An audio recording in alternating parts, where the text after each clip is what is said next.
Hey y'all, welcome back to Shady Conversations, where we speak the truths most women keep tucked away. I'm your host, the legacy curator, Shayna Mowat. Whether it's your first time tuning in or you've been riding with me since the beginning, this platform is all about shamelessly amplifying the unspoken truths of womanhood, and today's episode is another step on that journey. Let's get into it. I want to take a moment to acknowledge something special. It's Women's Herstory Month. Yes, her story. And I just want to say being a woman is truly amazing. It's not always easy and it's not always soft and we're not always understood, but still, being a woman is amazing. Women carry so much life in us. We literally have this incredible ability to carry life. As a mom who birthed twin boys, I know just how that feels. But for others who haven't been there, you are still carrying life. We do it in so many different forms. We nurture people, ideas, families, businesses, communities. We build, we heal, we lead, we adapt. And somehow we're still expected to show up with grace while doing it all. And we do. That's the kind of strength that deserves to be honored. And one thing that I've been thinking about lately is that women really truly are God's favorite. Fellas out there, don't get mad at me, but I'm talking to the ladies as always. I'm just saying, we're his daughters. We're literally daddy's little girls. And when you start to look at life through that lens, it changes the way you move. It reminds you that you were created intentionally, protected intentionally, and loved intentionally.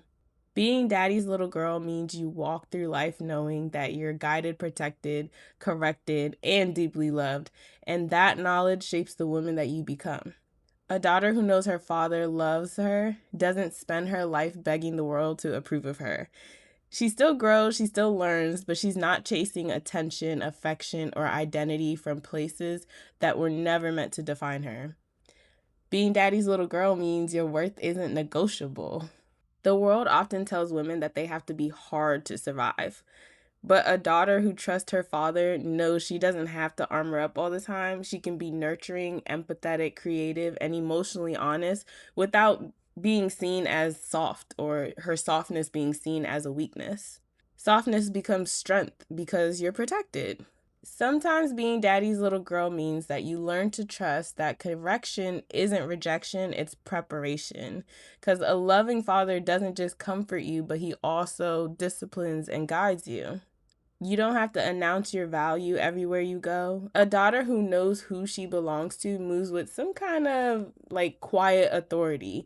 She doesn't shrink, but she also doesn't perform for people. Her presence speaks before she does. Being daddy's little girl means not settling for what contradicts your calling. If and when you truly believe you're God's daughter, you start asking yourself different questions and looking at situations differently, a little bit more confidently, a little bit more introspectively. Like, how or does this relationship honor who I'm becoming? Does this environment align with my purpose? And more so, will my father be proud of how I'm showing up here? So this month, I just want to celebrate women. The ones who came before us, the ones walking beside us, and the ones still becoming.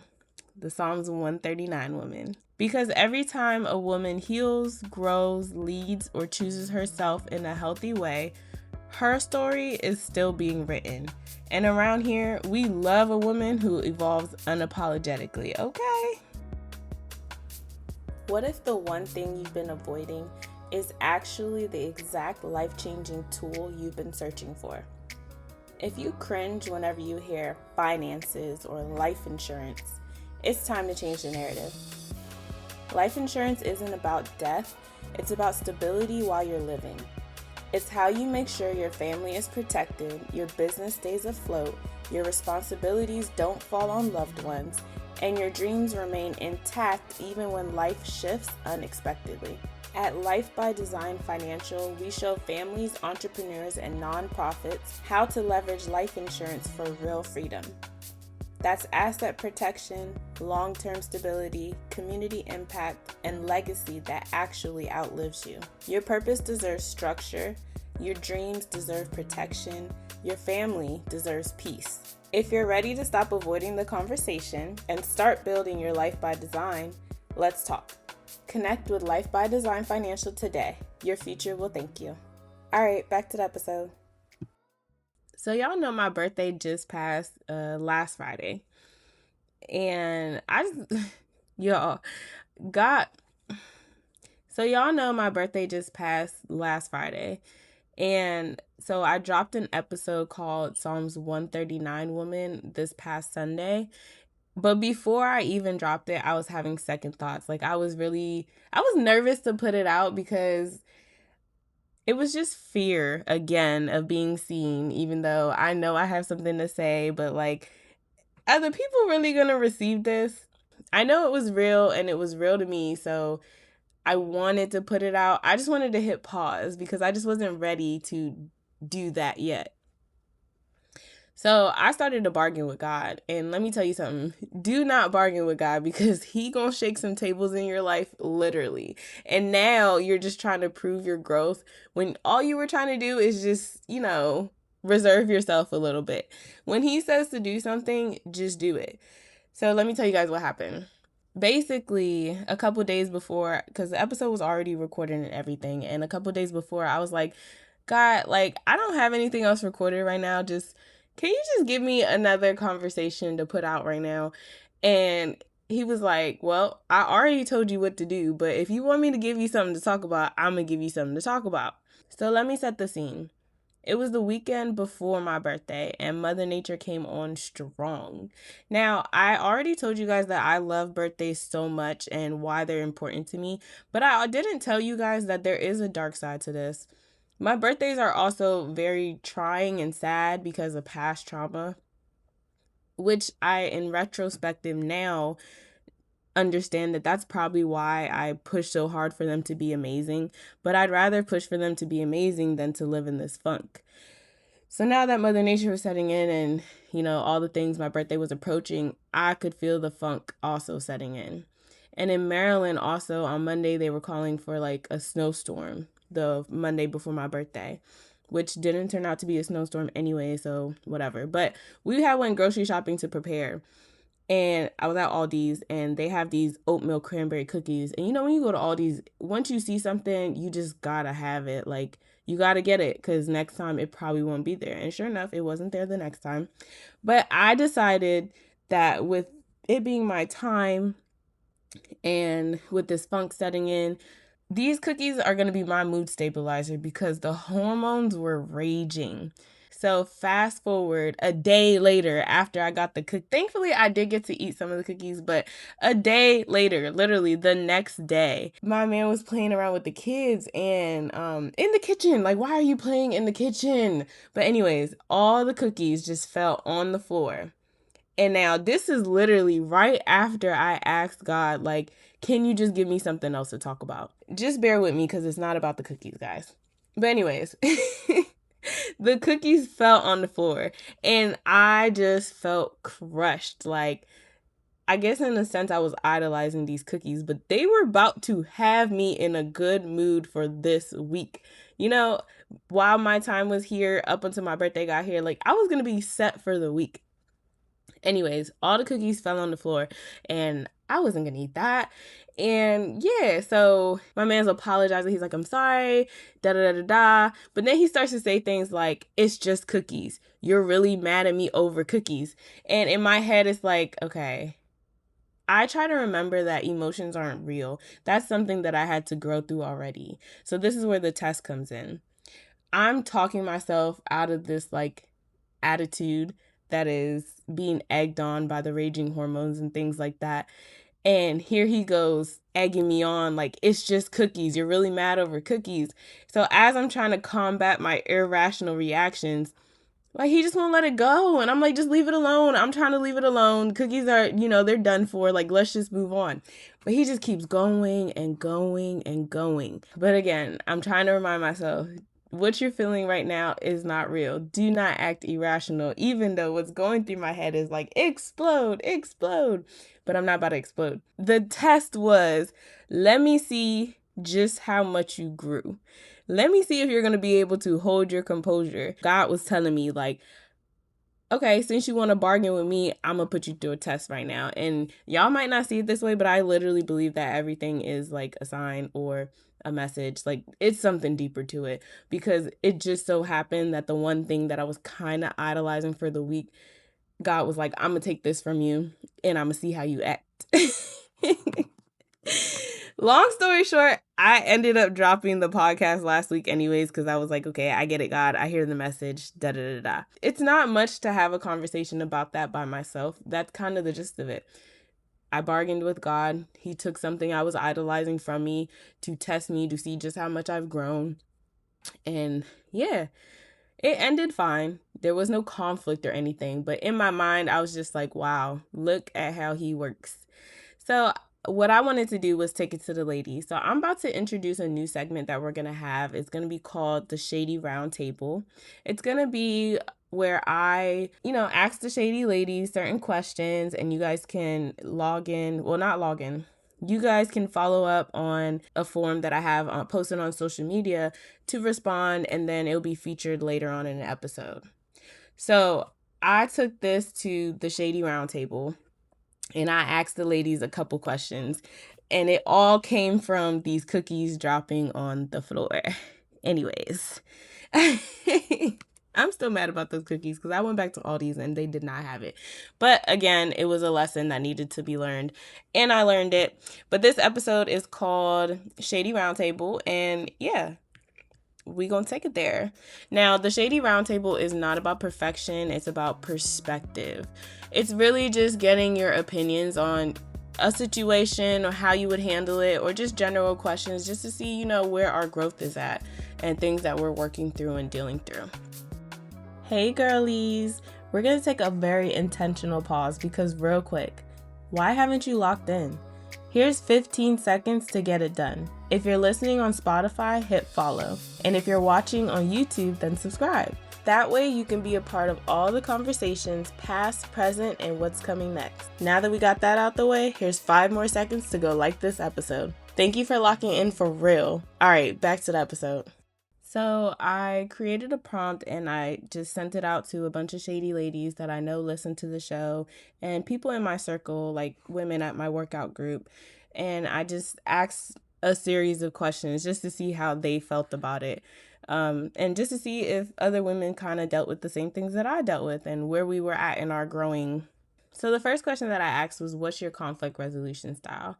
My conflict resolution style is very direct, very dismissive, very assertive. And I do understand that that's not always the best way to handle situations, especially when you're dealing with people who aren't like that.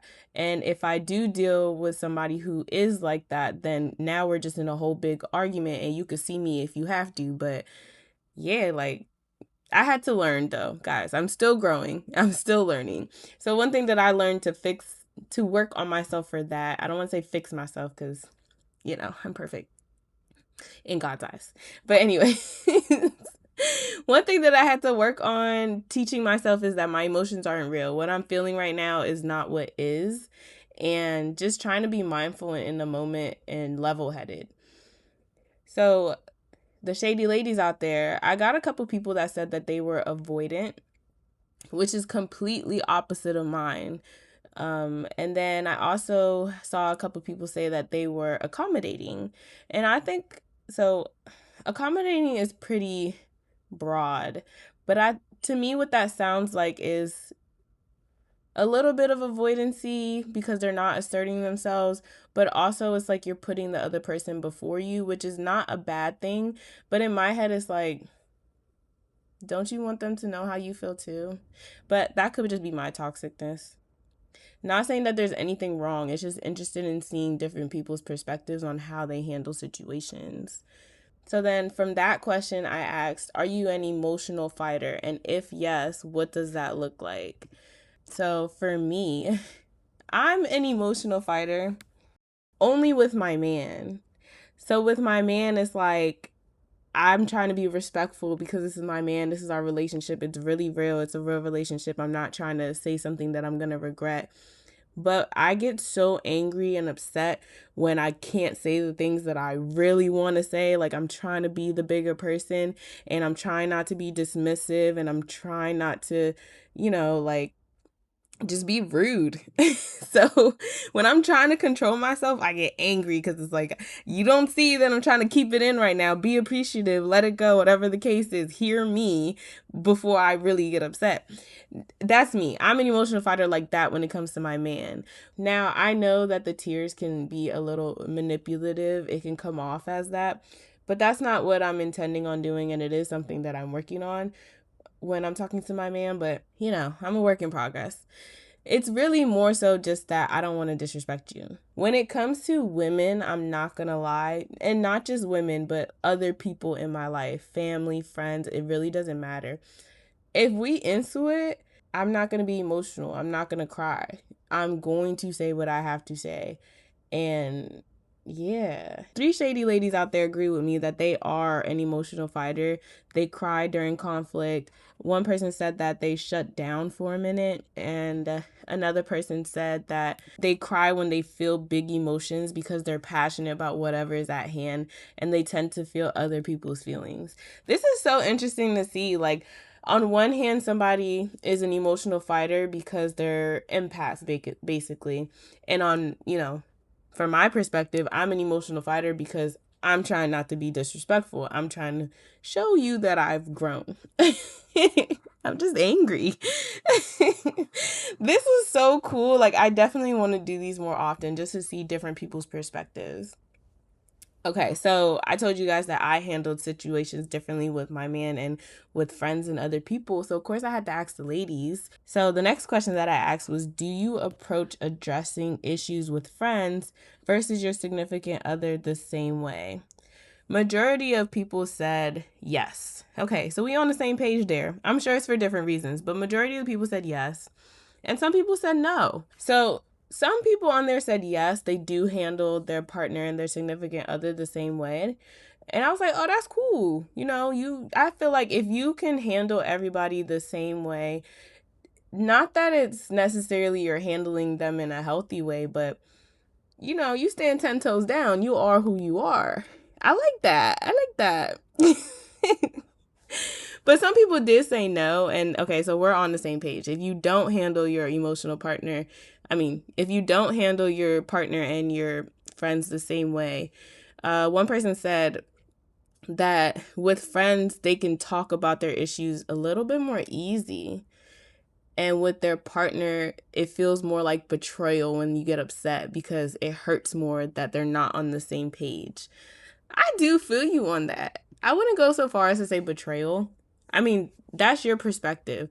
I'm just saying for me, I wouldn't go so far as to say betrayal, but it definitely hurts more because you're supposed to be my person. You're supposed to understand. Another person said no because they're more inclined to resolve things with their significant other than they are inclined to resolve things with their friends. And that's deep. I wonder why that is.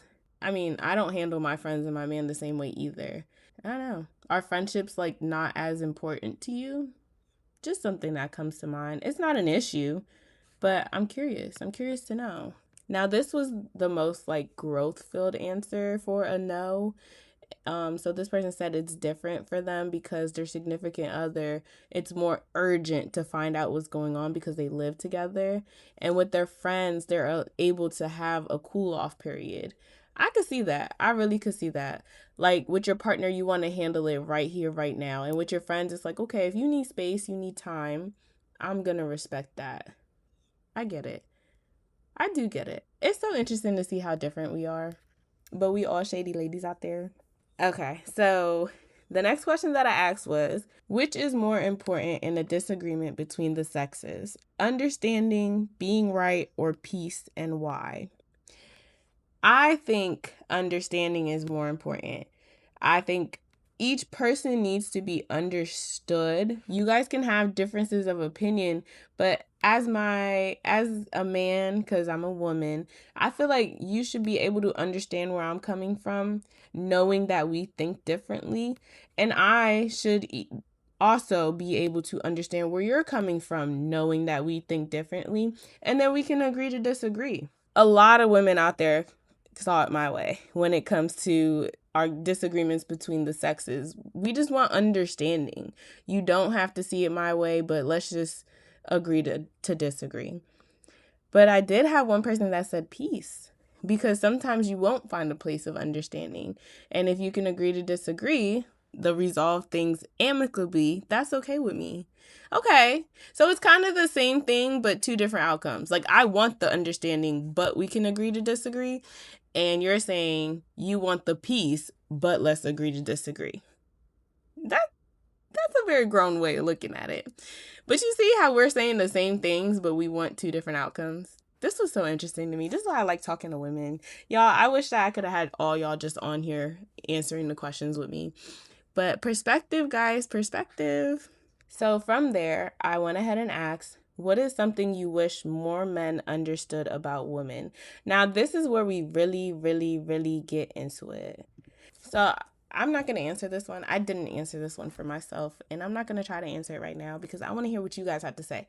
I had a shady lady say that women are more sensitive and they need to be mindful of how they communicate and act. Even if they don't mean bad, their actions and words have a lot of power and we process things differently. Another person said that we're emotional creatures. And it's not a weakness, but a fact. When you nurture and care for the emotional side, it's a huge strength and asset. Yes, yes, we are strong. We're emotional, but we're strong. I actually got a lot of that. A lot of women out here want men to understand that we are sensitive and we are emotional, but it doesn't make us weak. We just have different ways of processing things.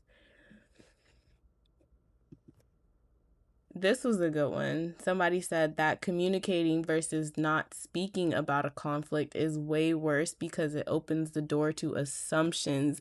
Ladies, y'all know we be assuming things. I'm guilty of it. Like, if we don't have a conclusion to this conflict, my mind is going to wander and I'm going to come to a conclusion on my own, whether it is the truth or not. And yes, that makes it an assumption, but that's the assumption that I'm rolling with. Now we have bigger problems. So let's just end it here before my mind gets to working. I'm with you on that.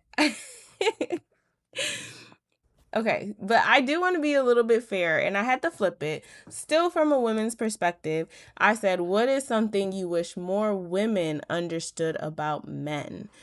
And so the ladies got to talking and they said, a lot of men don't have true safe space and we tend to hold them to a high standard, but a lot of them struggle with mental health.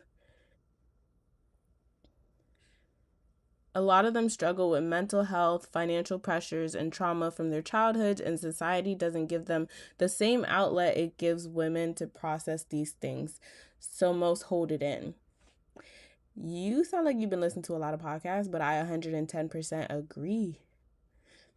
I agree with that. I agree with that. I think safe space, especially for Black men, is a real thing.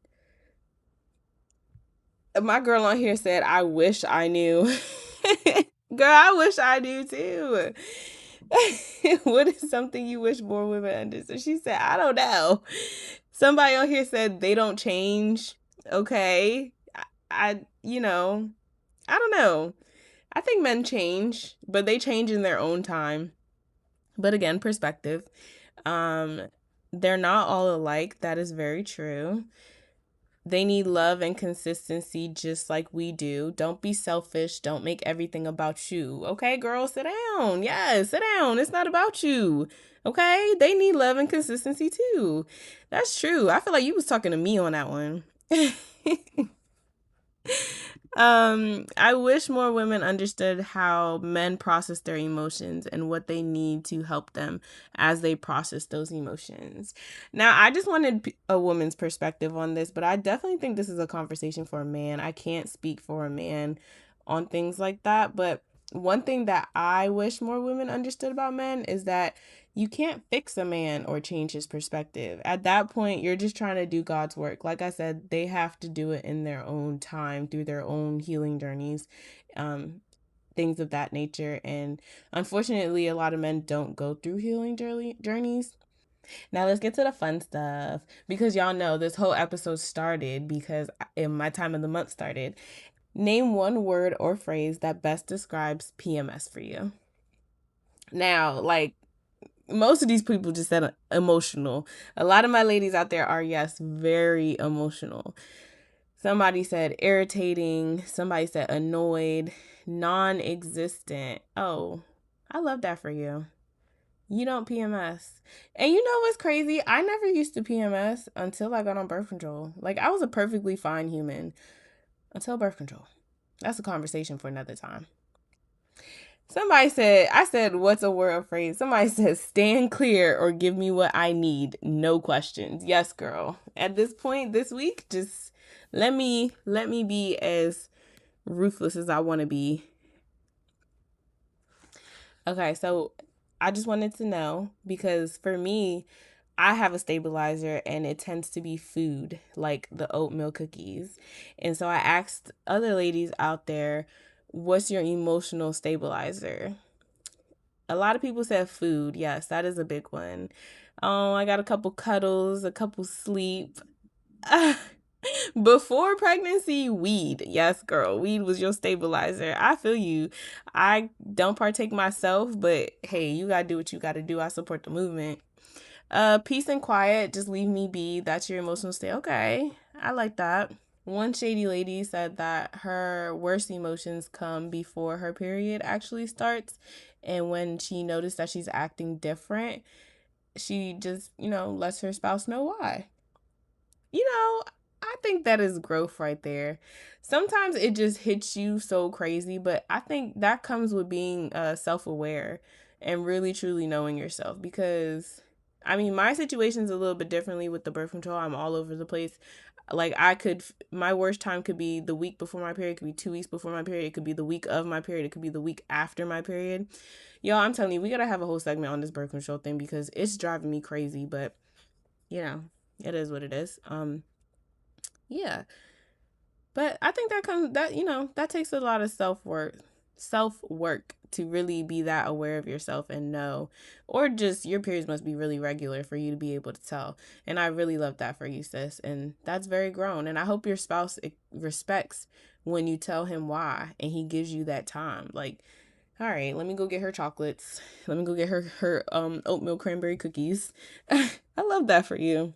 The next question now is, what is something you wish more men understood about a woman on her menstrual? Let's be very specific. This is on her menstrual. So the shady ladies have said, we are highly emotional and unhinged. Yes, sis. I know I am. I can be. Depending on the cycle, I definitely can be. Sometimes the nurturer needs nurturing. This is that time. I love that. Sometimes the nurturer needs nurturing. Yes, because baby me, cuddle me, give me sweets, give me love, give me space. Just nurture me. That when we get emotional, we need so much comfort. Yes, that goes back to the nurturer needing nurturing. Oh, yes, this is a big one. Helping take things off her plate helps a lot.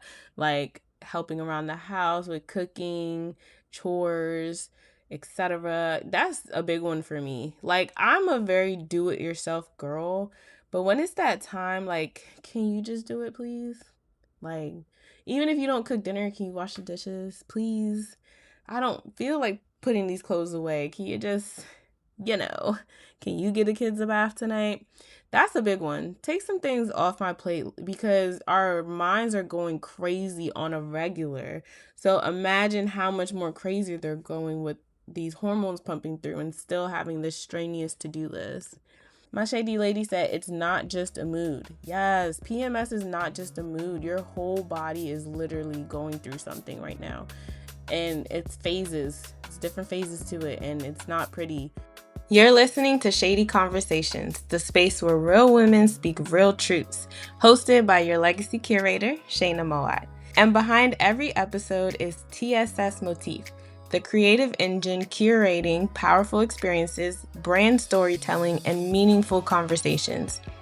From social media production to brand development, event curation, and transformational spaces, TSS Motif is where vision meets voice. If you're looking to collaborate, elevate your brand, or dive deeper into each episode through the Shady Conversations blog, head to tssmotif.com.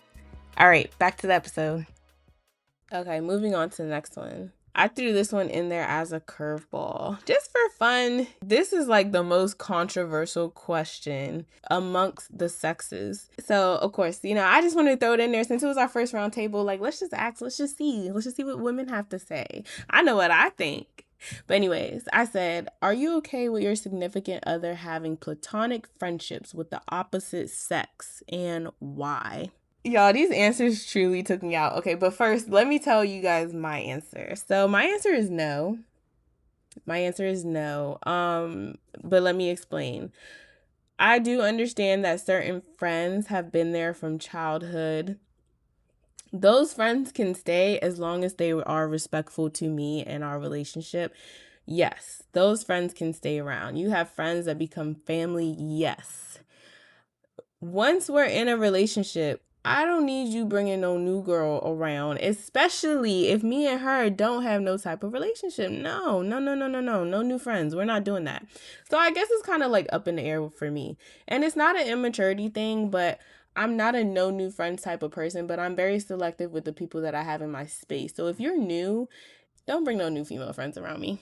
No, not for you. Okay, but anyways, the shady ladies, they took me out. Somebody said, hell no to the no. She said, once you're married in a committed relationship, I don't see a reason to maintain a close friendship with the opposite sex. I've had male friends, but since settling down, we don't hang out independently unless our spouses are there. Even then, we rarely talk now that we are all in relationships. Okay, I agree with you, boo. Like, yeah. Because at the end of the day, the way that I see it, my man is my best male friend. And I'm your woman, so I'm your best woman friend. What do you need other woman friend for? And that happens. I mean, I've had guy friends like growing up and things like that. But at some point, just give it up. That's not your friend for real. Okay, somebody said yes because I trust him and know he's of good character. I love that for you. Somebody said nope because you have to have me as a best friend. So what else do you need? And what did I just say? Yes, sis, yes. Somebody said yes because as adults, you got people you grew up with, etc. Why come in and take away a genuine good friend when it's hard to find? There should be boundaries, but to request to take it away, I disagree. And yes, I do agree with you on that. If that friend has been there and they're damn near family or whatever the case is, yeah. But if that's not your friend, that's not your friend. If that wasn't your friend before me, that's not your friend now. I'm a firm believer in that at this big age. Okay. One shady lady said she's not sure. I would like to talk more about that. She said she's not sure. Is that because you haven't experienced it, or it just depends on the situation type of thing? I'm curious. Somebody said, yes, I trust my partner until there's reason to question it. It's fine. That's growth. I love that. I am a little immature, but I'm not the only one that thinks this way, so I don't feel bad. Someone said, okay, so they're in a same-sex relationship and their wife tends to make more male friends and she has no issues there. However, with females, I question new platonic friendships, but it's okay with them. Okay, you see? And that's okay. So yeah, we're basically on the same page, even though, we have two different type of relationship dynamics. Like once it becomes like, it's just like, who's this? Who's this new friend? Another shady lady said yes, if it's healthy. I'm going to read all of these. I'm almost done because this was like the curveball question. I'm loving it. I'm loving the differences, the similarities. And yeah, so another shady lady said, sure, those people. She said, sure, those people before me that were there. Another shady lady said, sure, those people were there before me. But if they are platonic after a certain type of relationship, I would expect to cut it off. Oh, okay. So like maybe they tried dating before. If y'all tried dating or y'all had something and then you wanted to be platonic, no. Yeah, because that's not your friend for real. You was lusting after my man. No. But if you guys were just friends before I came into the picture, that's fine. Okay, yeah, I could see that too. I didn't even think about that. Like, if y'all had something going, hell no. I don't care if you was there before me or not. This shady lady said nope. They can be cordial with the opposite gender, but I also think as a woman, we should probably ask a man in the beginning if he's bisexual as well, so that you can look at his platonic friends with men and women as well. Ooh, that's deep. Okay. Because it could be going on either way. Okay, I see what you did there. Lord. Y'all, it's so many levels. It's so many levels. Okay, we had another yes and another yes because I should be able to trust you. And if I can't, then we shouldn't be together. Period. Drops mic. So this was fun. I really enjoyed getting all of you ladies different perspective on things and seeing who's on the same page. And it's funny because it's like we could be on the same page about one thing, but not on the same page about other things. And yeah, but we all here in this community and we're growing together and we're all becoming better people, and it's just perspectives. There's no right or wrong answer. So I am going to start opening up the Shady Roundtable. Maybe we'll just have like one or two questions moving forward. But I just thought it would be something fun to do for this. And I learned a lot about myself asking myself these questions, but I also wanted to learn some things about you guys, my listeners out there, as I asked y'all these questions. Each month is going to be different questions. You guys will be able to find the link for the Shady Roundtable so you can participate in the description boxes of each episode, as well as if you head over to the social media pages, you can click the link in the bio so that you can participate as well. And I cannot wait to hear what all you guys have to say, our different perspectives, and hopefully maybe some of y'all could come be guests and we could sit down and talk. Let me know. If you're interested in being a guest, you guys can email me at that'ssoshayna@yahoo.com. As we wrap things up, I just want to thank all of today's listeners for sharing space with me today. If today's conversation spoke to you, I hope you give yourself permission to sit with it, speak on it, and heal through it. Remember, she has an intentional destiny yielding, and this journey, it's yours to own. Don't forget to subscribe, share, leave a review, and follow us on Instagram and YouTube at that'ssoshayna. If you're ready to be a guest or a sponsor, tap in. We're building this platform together. Until next time, stay shady, stay grounded, and keep the conversations going.